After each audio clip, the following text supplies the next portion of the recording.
BBC आपको ये तो बताता है कि मोदी इतने खराब हैं क्योंकि उन्होंने बालाकोट एयर स्ट्राइक करवाई, वो गुजरात दंगों के दोषी थे वगैरह वगैरह। पर आपको वो ये नहीं बताएंगे कि मोदी उनके बीबीसी के देश की फार्मास्यूटिकल जो बड़ी बड़ी कंपनीज हैं उनकी मनमानी वो भारत में नहीं चलने दे रहे हैं, और मेक इन इंडिया के तहत वो देश की स्वदेशी जो फार्मास्यूटिकल कंपनीज हैं उनको बढ़ावा दे रहे हैं। और ये है इस दर्द के पीछे की असली वजह। आपको यकीन नहीं होता? आपको कुछ आंकड़े बताता हूं जो बीबीसी आपको नहीं बताएगा, कि उससे हजम नहीं हो रहा कि इंडिया अपने दम पे इस मार्केट में कितनी तेज आगे से बढ़ रहा है। अगर ग्लोबल रैंकिंग की बात करें तो इंडिया थर्ड लार्जेस्ट है इन टर्म्स ऑफ वॉल्यूम, और 14th है जेनरिक ड्रग्स में।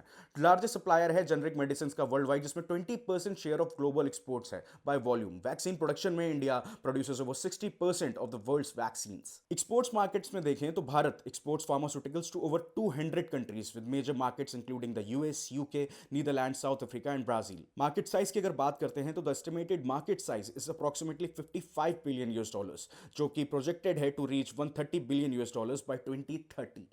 तो दोस्तों दर्द तो होता है। चलिए, बीबीसी वाले तो पर आए हैं, पर राहुल जी जो हैं, अखिलेश भैया हैं, अपने जयराम रमेश हैं, खड़गे जी हैं, इन्होंने आपको याद होगा तो जब वैक्सीन आई थी इंडिया की वैक्सीन पे, इन्होंने कहा था मैं भरोसा नहीं है कोवैक्सीन पे, कोविशील्ड पे। पर फाइजर जैसी विदेशी वैक्सीन पे इनको पूरा भरोसा था, जिसे इंडिया ने नहीं, ईरान, वियतनाम जैसे कई देशों ने रिजेक्ट कर दिया था। यूपीए की सरकार के दौरान जीएसके जैसी बड़ी फॉरेन कंपनीज के टेंडर ऊपर ही ऊपर पास हो जाते थे। उनको मतलब नहीं था मंत्रियों को कि ये दवाइयां जो है इतनी महंगी है, ये आम आदमी कैसे खरीदेगा, या डोमेस्टिक मार्केट पे इसका क्या इंपैक्ट पड़ेगा। पर नेताजी की जेब भरी होनी चाहिए, बाकी देश में जो हो रहा है होए। तो जब ये कहते हैं कि मोदी संविधान की हत्या कर रहे हैं, सब चीजें बदल रहे हैं, तो क्या गलत कहते हैं? मेक इन इंडिया के तहत सीटी scanner, dialysis machine, MRI machine सब तो इंडिया में बन जा रही है। अब ये बेचारे पैसा नहीं कमा पा रहे हैं तो दर्द तो होता ही है।